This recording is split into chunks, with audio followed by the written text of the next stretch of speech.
Salam, selamat berjumpa rekan-rekan peserta kuliah rekayasa dan desain kelas A, B, dan C.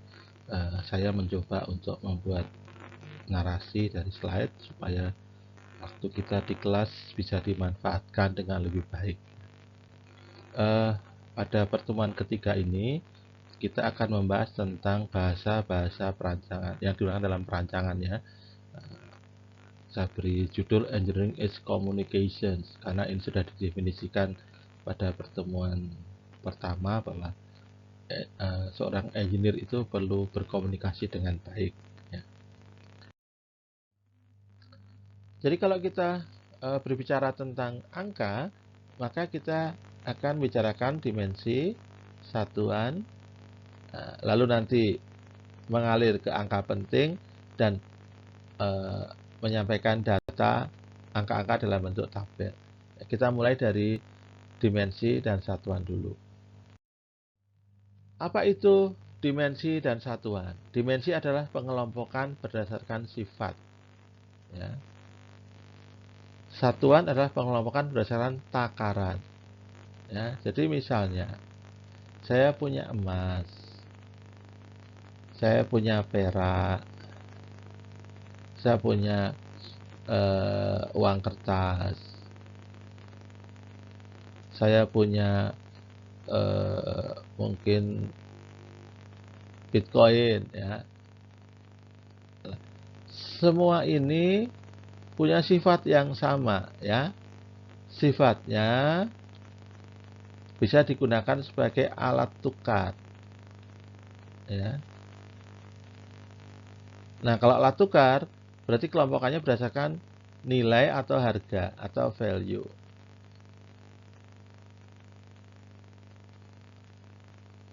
Nah, ukurannya, takarannya bisa macam-macam.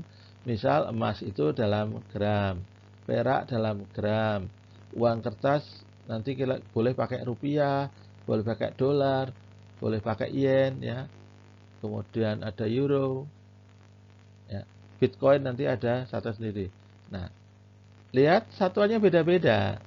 Tetapi kalau dari pengelompokan yang sama, bisa dioperasikan.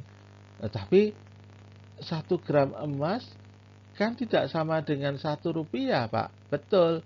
Maka kita gunakan yang namanya konversi, ya. Kalau 1 gram emas harganya itu 960, berarti 1 gram sama dengan 960.000 rupiah. Berarti 1 rupiah tinggal 1/960 gram. Nah, kalau Anda punya uang 100 juta, setara dengan berapa gram? Ya, tinggal 100 juta dikalikan konversinya. Dibagi atau dikalikan dengan 1/960. Nah, ketemulah setara dengan X gram, ya. Jadi konversi hanya bisa kita pakai kalau dimensinya sama. Kalau dimensinya tidak sama, ya jangan dikonversi. Yang satu emas, yang satunya misalnya Pascal, ya. Yang satunya gram, dimensi berat, yang satunya Pascal, dimensi tekanan, gaya, ya. Ya tidak bisa langsung dikonversi, pasti ada sesuatu di antaranya. Begitu juga Anda tidak bisa menjumlahkan 5 ekor kambing tambah 4 ekor sapi sama dengan berapa? Mau 9 ekor, ekor sapi atau ekor kambing? Tidak bisa, Pak, langsung konversi dulu supaya menjadi sama dalam rupiah misalnya. 5 ekor kambing setara dengan 5 juta. 4 ekor sapi setara dengan 100 juta. Nah, berarti kalau saya punya 5 ekor kambing, 4 ekor sapi, setara dengan berapa kekayaan saya? Ya, setara dengan 105 juta. Ya, jadi dicari dimensi yang sama dulu baru bisa disampaikan, ya. Oke, Fungsinya apa ya? Fungsi dari angka itu memberikan persepsi yang sama ya. Jadi kalau ada saya punya 5 apa? 5 ton. Oh, kebayang 5 ton. 5 ton beras itu berarti gedenya segitu. Berarti butuh gudang berapa, sudah punya persepsi sama. Ya, tapi kalau tanpa satuan sama dimensi tidak kebayang. Misalnya 1 dan 1000, mana lebih banyak? Kalau Anda bilang lebih banyak 1000, lalu Anda beri satuan, satu truk ya, satu truk telur ya, satu truk telur dengan 1000 butir telur mana lebih banyak? Ya banyak satu truk, karena satu truk bisa muat lebih dari 1000 butir kan. Begitu ada satuan menjadi bisa dibandingkan. Kemudian yang mudah-mudahan kelihatan di situ, 1 dan 10 besar mana? Ya kalau Anda nulisnya angka 1 lebih besar daripada 10 ya besar 1 kan. Tapi kalau 1 kecil 10-nya besar ya besar 10. Apa betul begitu? Ya tergantung satuannya tadi. 1 kilogram emas dengan 10 kilogram 10 kilogram beras mana lebih banyak uangnya? Emas ya. Satu rumah tipe 3x6 dengan 10 ember besar mana? Ya besar satu rumah, karena 10 embernya bisa masuk dalam rumah. Jadi itu gunanya satuan ya, dimensi ya. Lalu kalau ada orang mengatakan, oh saya punya sapi banyak, ya seberapa banyak? Kalau tidak bisa dinyatakan dengan angka, wah pokoknya banyak. Lah banyak itu berapa? 100. Alah cuma 100, saya punya 2000. Nah, lalu bisa dibandingkan ya, kalau kita punya angka, punya satuan, punya dimensi. Nah, karena itu kita perlu melakukan pengukuran supaya apa yang kita miliki, barang yang ada di kita, barang yang akan diproses, akan dibuat itu sesuai ya dimensinya, sesuai jumlahnya, sesuai parameter-parameter lainnya. Maka kita perlu pengukuran. Nah, kalau melakukan pengukuran ada beberapa hal yang perlu kita perhatikan. Dalam pengukuran itu ada istilah atau ada kondisi yang namanya ketelitian, kemudian kecermatan, error, dan nanti di akhir kita bilang angka penting. Ya, apa itu ketelitian? Kalau kita mengukur, ya, kalau kita mengukur suatu batang, panjang sesungguhnya adalah 10 cm. Lalu pengukur A memperoleh hasil 10,1 cm. Pengukur B memperoleh hasil 11 cm. Lihat, pengukur A itu memiliki error ya 0,1 ya, meleset 0,1. Pengukur B memiliki error 0,9. Maka dikatakan ya yang A itu lebih baik daripada yang B ya. Lalu disuruh mengukur berkali-kali. A memperoleh ya 10,2, 9,9 itu A. Berarti dalam 3 kali pengukuran errornya untuk A ya itu 0,1, 0,2, 0,1. Lebih kecil ya, minus. Yang B itu mendapatkan ya 11 11 11 cm ya. Jadi yang B itu errornya konstan 0,9 0,9 0,9 dari target 10. Maaf, errornya yang B itu bukan 0,9 ya, 1 ya, 10 ya, 1 cm ya. Baik, ini saya coret ya. B itu errornya berarti 1 cm, 1 cm, 1 cm ya. Nah, kalau ya saya ulangi, kalau kita melihat ya jarak dari pengukuran terhadap panjang sesungguhnya, saya ulangi, kalau kita membandingkan jarak pengukuran ke panjang sesungguhnya, atau kita menghitung errornya, maka dikatakan A itu lebih teliti, ya. Sebentar, lebih presisi ya, Oke, dibanding B, ya. Lebih tepat ya, lebih tepat dibanding B, ya. Tapi B itu lebih teliti dibanding A. Kenapa B lebih teliti? Ya karena errornya dia cuma satu. Kalau dicari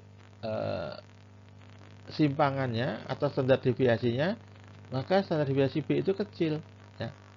Yang A standar deviasinya lebih besar daripada B. Karena apa? Karena pernah 0,1, pernah 0,2, pernah lebih kecil dari targetnya, ya. Nanti kita lihat dengan gambar, ya, lebih jelas, ya. Mari kita lihat.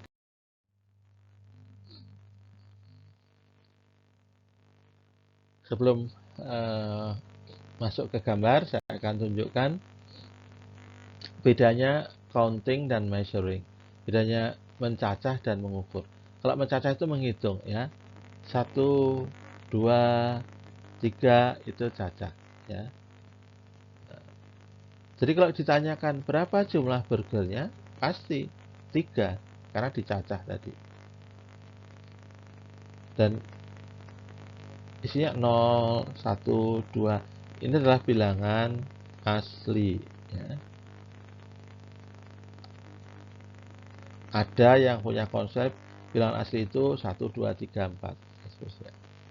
Tapi kalau dalam komputasi 0 itu masuk bilangan asli. Tapi jelas bukan bilangan bulat, karena bilangan bulat ada minus, ya. Kalau kita menghitung kan nggak mungkin minus, nggak ada barangnya kalau kita hitung. Dalam pembukaan bisa, ya, dalam hitungan, tapi dalam menghitung mencacah mana minus itu nggak ada, ya. Kalaupun ditanya berapa lowongnya, lowongnya 2 Pak, 3 kali, bukan minus 2, ya. Selalu positif. Meskipun untuk utangmu berapa? Utang saya itu Rp1.000 Pak. 1.000 bukan minus 1.000, ya. Jadi bilangan asli itu kita gunakan, bukan bilangan bulat untuk menjelaskan tentang counting. Kalau ditanya berapa diameternya, itu baru masalah. Kenapa diameternya itu tidak pernah sama? Pertama, memang produknya diameternya beda-beda. Yang kedua, alat ukurnya juga bisa beda-beda. Yang ketiga, pengukurnya, proses pengukuran dan seterusnya. Jadi ketika kita ditanya diameter burger, kita punya M data untuk M pengukuran. Mengukur 10 kali, kita punya 10 angka yang bisa berbeda-beda. Dan bilangan real, ya, tidak 1, 2, 3, ya. Kadang-kadang 1,5, 1,47, ya. Tergantung kecermatan alat ukurnya, ya. Mari kita teruskan. Jadi ada beda antara mengukur dan mencacah.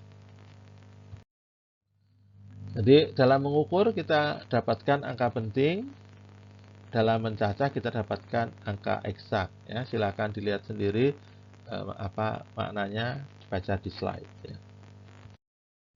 Kemudian proses pengukuran itu tadi saya katakan ada banyak masalah, ya. Kita lihat dulu apa yang maksud dengan proses pengukuran. Kita mengukur berarti kita merepresentasikan, ya, menyatakan satu sistem kontinu dengan takaran yang tidak kontinu. Jadi kita punya sistem yang sistemnya bilangan real dinyatakan dengan bilangan asli. Contohnya panjang ini, panjang benda ini. Panjangnya kan bisa berapapun dan kontinu, tidak putus-putus, ya. Bisa 10, bisa 10,1, bisa 10,01, ya. Kontinu, terserah panjangnya berapa. Tapi ketika diukur, lihat bahwa alat ukurnya itu punya takaran, punya skala. Ini lihat nih. Nah, skalanya itu sudah Meskipun itu sangat teliti, tapi tetap ada incrementnya, ada deltanya, ada yang buat dia menjadi discrete, ya. Pasti ada error. Ya, kenapa? Kita lihat sekarang. Misalnya ini skala, lalu bendanya ada di sini. Ini 1, ini 2. Jadi bendanya 1 atau 2. Kalau 1 berarti kita terlalu panjang, ada yang terbuang. Kalau kita bilang 2, terlalu pendek, ada yang kurang. Nah, inilah errornya, error pengukuran. Harus selalu kita sadari. Semakin cermat, semakin tipis jaraknya antara 1, 2, errornya semakin kecil. Nah, error itu biasanya kalau kita ngukur, kalau mendekati 1 disebut 1, mendekati 2 disebut 2. Maka error terbesarnya ada di tengah. Error terbesar adalah setengah NST.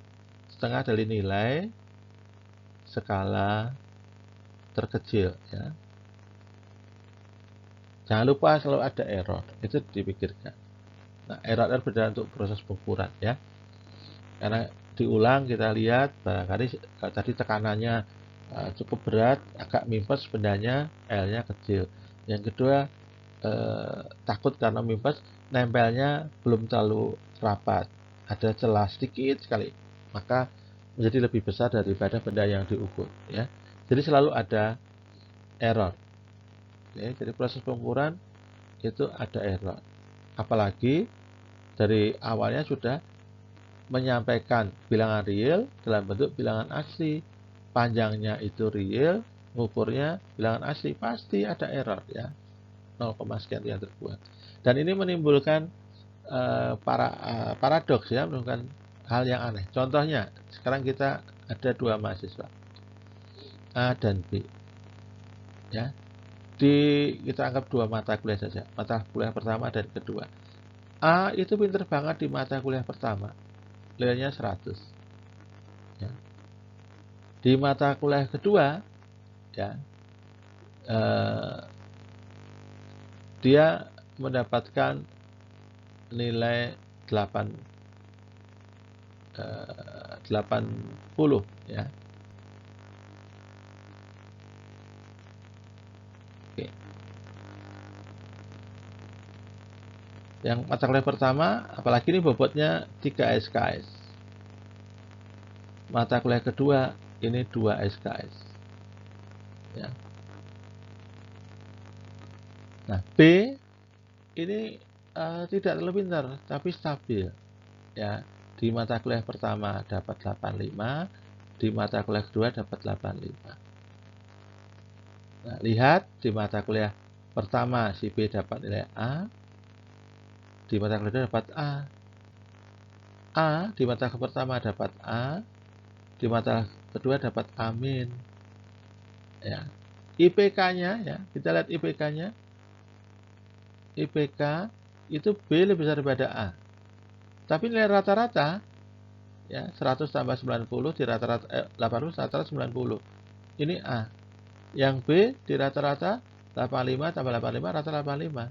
Lihat rata-ratanya bagus A, tapi IPK-nya bagus B. Ya, karena apa? Karena ada error. Error dari sistem angka continue dibuat ke sistem huruf discrete. Dari huruf di rata-rata lagi untuk IPK dibuat continue lagi. Ya, jadi ada error-error yang hilang sehingga anak yang harusnya pinter jadi lebih bodoh kelihatannya. Ya, karena tadi sistem continue dirubah ke discrete dirubah ke continue, pasti bermasalah. Jadi sistem IPK Anda harus sadar bahwa ada bolongnya, ya, dalam sistem IPK itu. Belum tentu anak yang pandai itu dapat IPK yang tinggi, ya. Oke, kita teruskan. Nah, ini masuk tadi ke akurasi dan presisi. Akurasi itu, ya, akurasi itu kemampuan untuk mengenai sasaran. Ini akurasi. Sasaran hitam, maka hitam. Ini tidak akurat.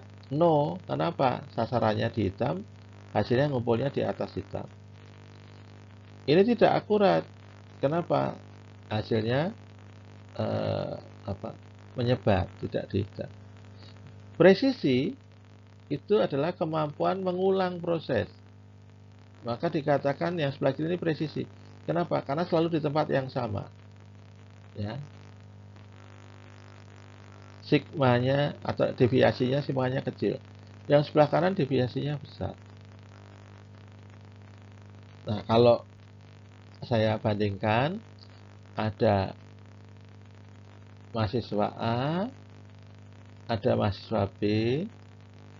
Yang A ini selalu bohong. Yang B ini normal, kadang bohong, ya, kadang jujur. Tapi seringnya jujur, ya, seringnya jujur.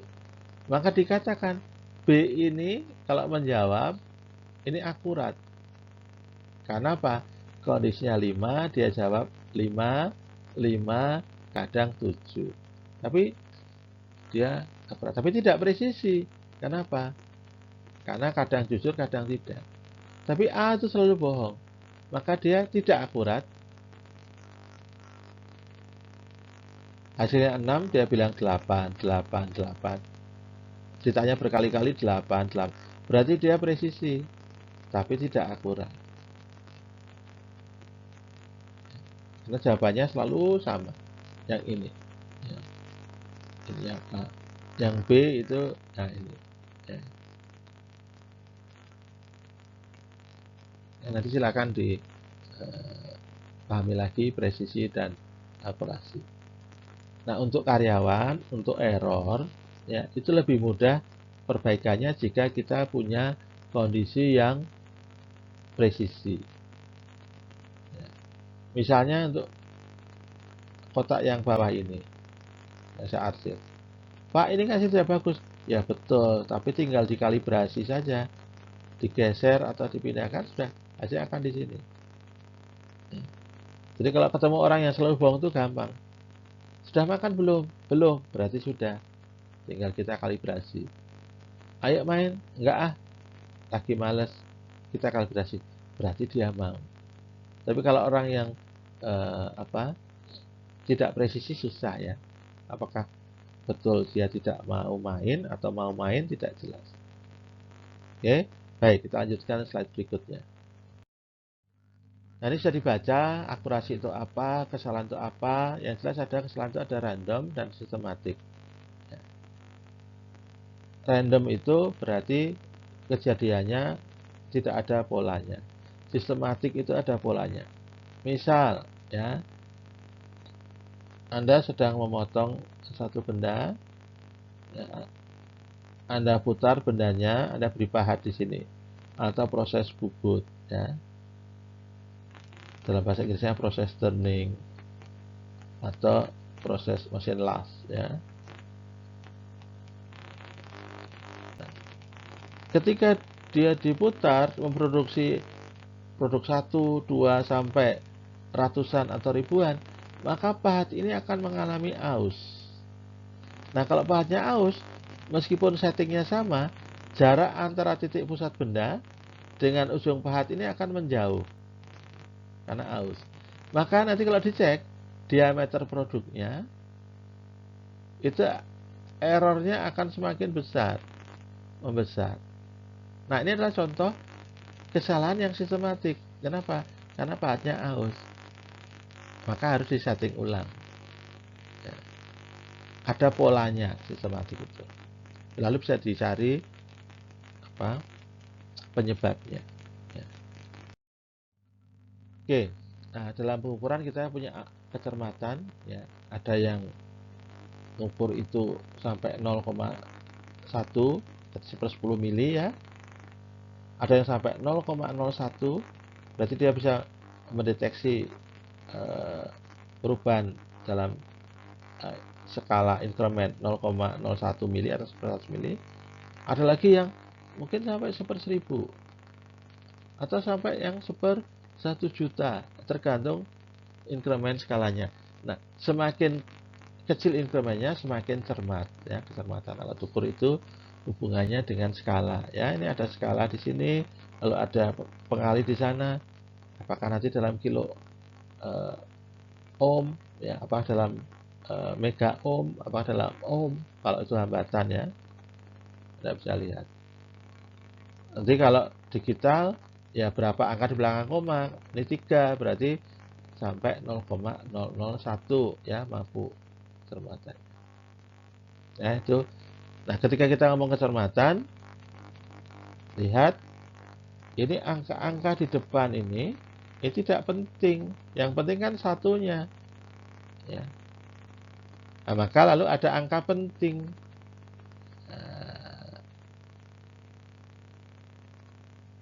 1 kali 10 pangkat min 3 ampere misalnya. Nah ini menjadi mili ya. Maka jadi satu angka penting. Tapi dalam skala miliampere. Itu hubungannya angka penting dengan kecermatan. Anda ngukur barang yang lain dengan alat yang sama, lalu Anda tulis 1 ampere. Nah, 2 ini berbeda kecermatannya. Karena kalau 1 ampere berarti 1, 2, 3. Nah, berarti kecermatannya adalah per 1 ampere. Maaf ya, 1 ampere. Tadi itu seper 1000 ampere. Beda kan? Sama-sama 1.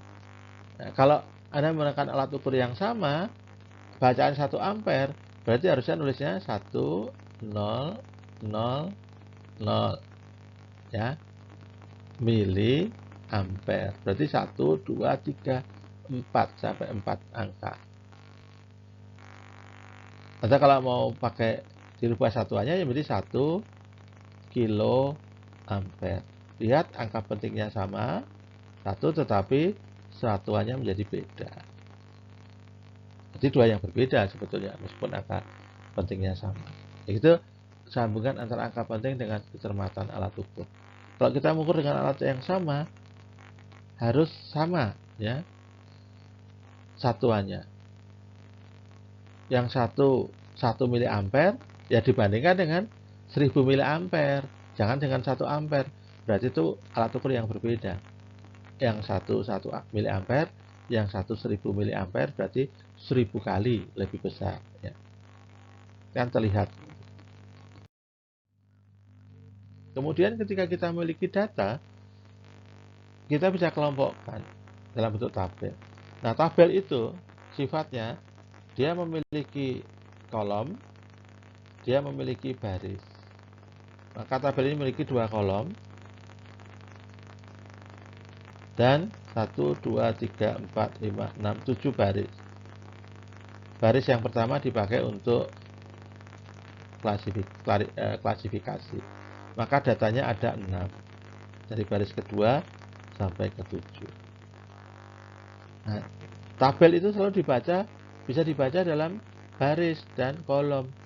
Jadi kalau kita CRV SUV, penumpangnya 5, membacanya ke kanan, ke bawah 5 penumpang per mobil. Kalau minivan kita punya 8, artinya 8 penumpang per mobil harus sama. Itu tabel ya. Kalau kita punya gambar tabel seperti tabel tapi tidak bisa dibaca dimaknai dalam kolom dan baris, itu bukan tabel, yaitu hanya gambar berbentuk tabel. Nah, ada juga tabel yang bukan angka bukan angka 1, 2, 3, 4, 5, tetapi klasifikasi. Ya, ini juga ditabelkan ya. Jadi faktor pembandingnya akar. Nah, akarnya untuk pohon jenis dikotil itu sistem akar tunggal, untuk monokotil akar serabut. Daun. Nah, daunnya untuk dikotil itu menyirip atau menjari, kalau monokotil itu sejajar atau melengkung. Jadi tetap bisa dibaca dalam baris dan kolom. Nah, itu tabel. Memudahkan kita untuk memahami makna ya. Ingat ya, tabel ya, jangan nanti satu saat kita punya tabel tapi tidak bisa baca dalam baris dan kolom, berarti itu bukan tabel. Setelah kita mengetahui angka, mengukur, ya, maka kita perlu melakukan atau memahami cara salah satu cara untuk menganalisis, ya, analisis dimensional. Ini penting, ya. Apa itu analisis dimensional? Adalah analisis untuk membandingkan dua fungsi. Kenapa dibandingkan dua fungsi? Karena kedua fungsi akan setara dan bisa dioperasikan jika dimensinya sama. Sifat ini kita pegang. Jadi kalau dimensi tidak sama,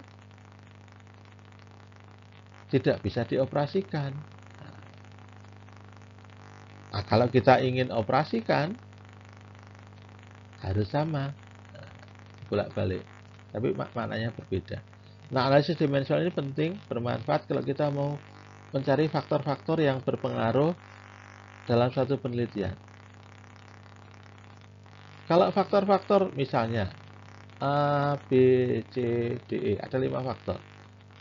Yang satu C, D. Nah, 5 faktor A, B, C, D, E ternyata dimensinya tidak sama dengan yang kita cari P. Nah, berarti tidak bisa, harus ada di drop. Kita drop sampai sama dimensinya. Oh, ternyata yang sama itu hanya C dan D. Maka kita bahwa P itu dipengaruhi oleh C dan D. Lihat, yang awal tadi kita usulkan 5, sekarang ternyata dipengaruhi 2. Yang 3 kita drop. Maka menghemat biaya. Kalau 1 itu 10 juta, kalau 3 30 juta. Harusnya anggaran kita 50, cukup 20.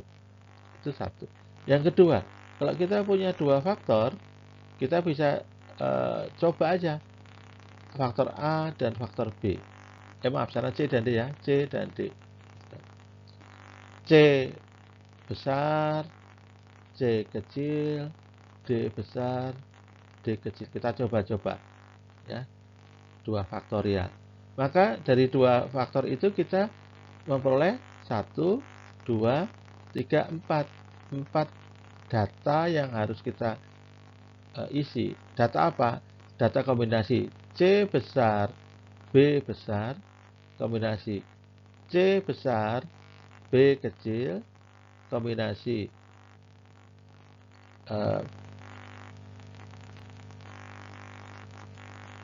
B kecil, K kecil,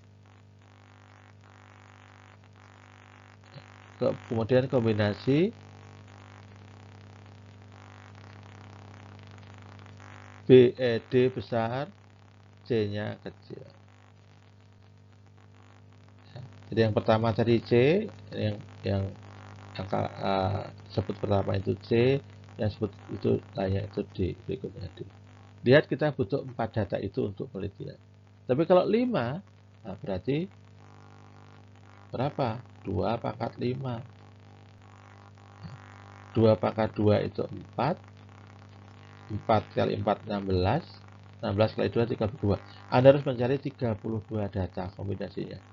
Kombinasi apa saja? Nah, kalau A, B, C, D, E, kombinasi A besar, B kecil, C kecil, D kecil, E kecil. Ya. A besar, B besar, datanya ya, C kecil, D kecil, E kecil, dan seterusnya. Nanti kalau dihitung totalnya ada 32. Anda boleh coba. Nah, bayangkan, daripada Anda mencoba 32 kali, Anda hanya mencoba 4 kali.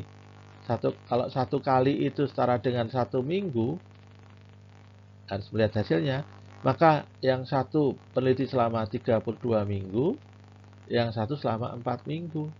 4 minggu artinya 1 bulan. 1 bulan selesai skripsinya. Yang 32 minggu itu setara dengan 8 bulan. Ya, 8 bulan baru selesai. Yang 4 bulan sudah lulus, sudah kerja. Yang satu baru mau pendadaran. Ya. Itu mengapa analisis dimensional itu penting, ya. Baik, nah sekarang saya tunjukkan, saya contohkan, ya. Misalnya kita mau menganalisis frekuensi F. Jadi variabel yang akan ditulis adalah F. Nah, saya ganti warna. Jadi yang akan dianalisis adalah F ya, saya tulis ulangnya F. Tuliskan semua faktor. Nah, kita curiga F itu frekuensi bandul ya. Ini bandul ya. Ion ke sana, nanti goyang kiri kanan. Dicari, dihitung frekuensinya. Frekuensi itu fungsi dari massa bandul, kemudian panjang tali L, M, kemudian gaya kecepatan gravitasi. 3 aja dulu itu supaya gampang. Anda boleh tambahkan yang lain, warna, temperatur, segala macam, silahkan dimasukkan. Jadi dicoba pada saat panas, saat dingin, saat hujan, saat terik, saat mendung, warnanya bandulnya merah, hijau, kuning, boleh dicoba ya. Jadi tinggal dimasukkan di sini bahwa Anda curiga itu warna, kelembaban, macam-macam ya, silahkan. Nah, lalu samakan dimensi ruas kiri dan ruas kanan. Yang ketiga, kita samakan demikian. Frekuensi itu satunya waktu ya.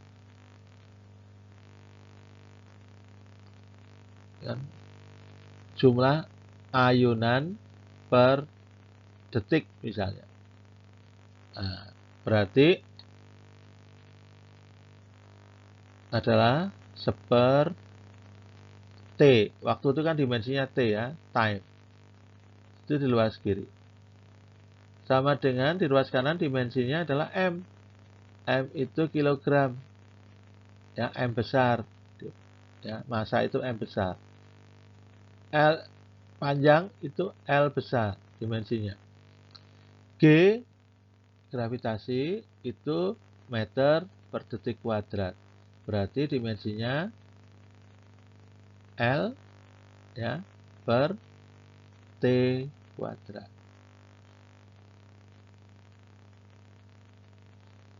Nah, sudah ketemu. Tadi kan kita sepakat ini masukkan MLG aja di analisis.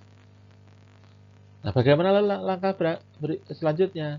Kita cari nilai-nilainya. Supaya kita cari nilainya, ini kita beri simbol pangkat A, ini pangkat B, sini pangkat C. Ya.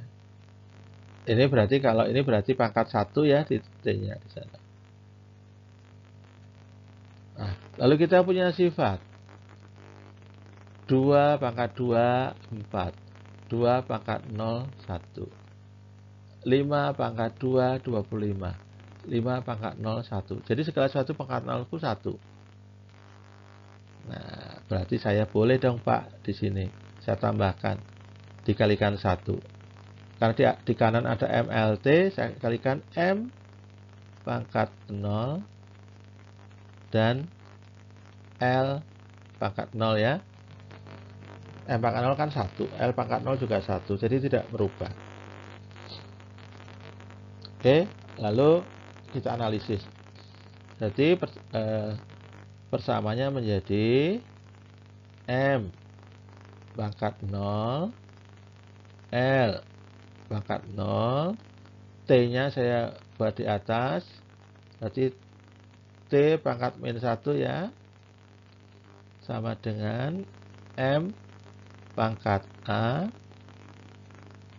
L pangkat B dikali L T min 2 pangkat C.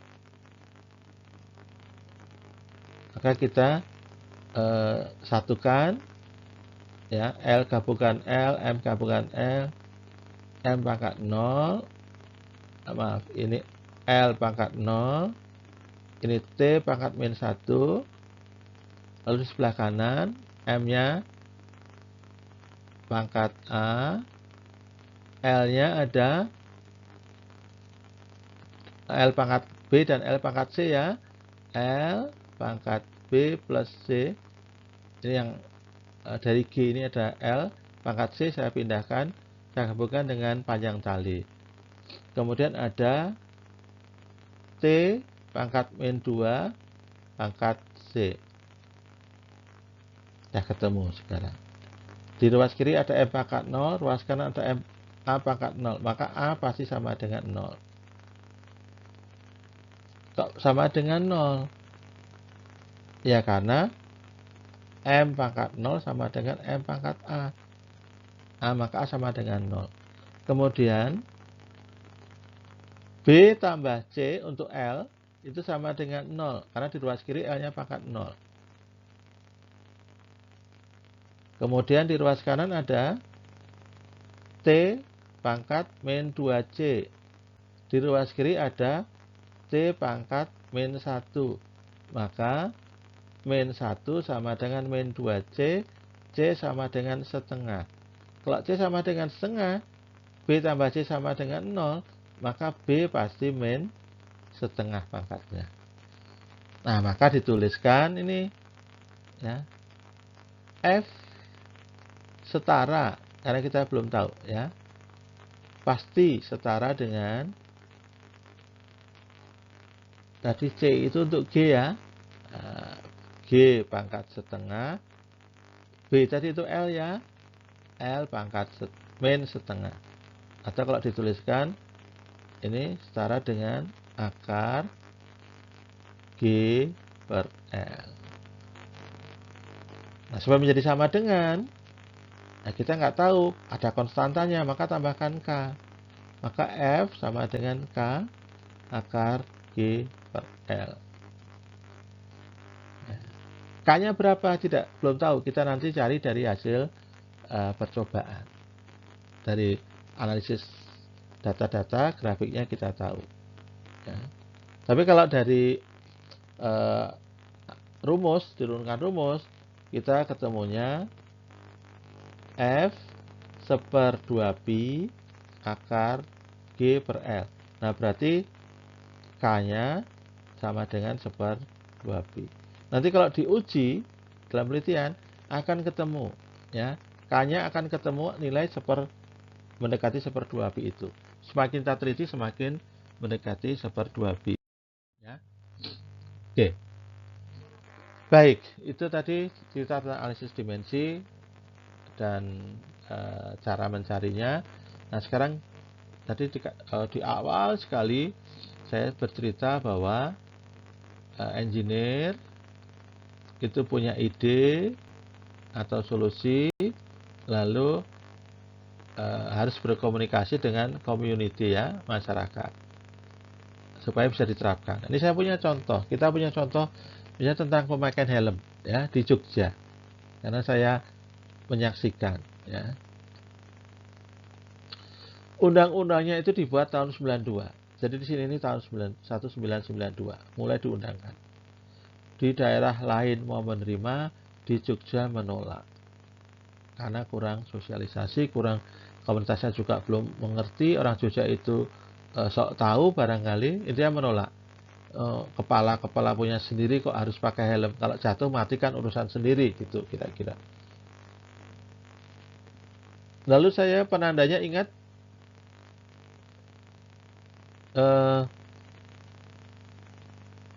1992 ini saya kuliah di Bandung ya, S1. Nah, di Bandung waktu itu mereka sudah pakai, sejak diundangkan sudah pakai helm bagus. Di Jogja belum mau ya. Nunggu sampai mungkin 2-3 tahun. Sekitar 93 baru. Jadi ini tanpa helm masih melawan. 93 itu baru helm itu digunakan ya, satu ciduk, yang belakang tidak, yang bonceng tidak. Padahal undang-undangnya mengatakan yang bonceng juga harus. Kemudian kebetulan saya ingat tahun 98 ya, itu studi saya. Di tahun 98 itu sudah dua ya, ciduk dan ciduk ya. Helm ciduk dan helm ciduk 98. 2001 tahun 2000-an saya pulang. 2000 2001 itu yang depan harus helm standar. Tapi yang belakang masih ciduk. Ya, 2005-an baru standar dan standar. Lihat butuh waktu dari 92 sampai 2005 ya. Hampir 15 tahun untuk menyampaikan ide gagasan tentang helm supaya masyarakat itu mau menerima. Nah, begitu masyarakat menerima, nah, sudah dilepas saja. Hampir tidak ada rahasia helm lagi sekarang. Kenapa? Karena sudah sadar orang Jogja. Memang betul kalau mati itu kepala sendiri, tapi sekarang sudah sadar kalau tidak dilindungi itu akan mati beneran. Maka tidak usah dirahasia, nggak usah disuruh-suruh kemana-mana. Kalau orang sudah sadar akan menggunakan helmnya sendiri ya, yang standar, yang bagus. Baik, kira-kira itu kira-kira itu yang bisa saya sampaikan untuk bahan kuliah. Mudah-mudahan bermanfaat. Kalau ada pertanyaan, ada tanggapan, silahkan sampaikan di kelas atau di WA Group. Kita punya WA Group, silahkan sampaikan di sana. Nanti akan saya jawab. Ya. Tetap semangat, tetap sehat. Semoga kita bisa melewati pandemi ini dengan baik. Sampai ketemu ketika pandemi sudah selesai. Ya. Terima kasih.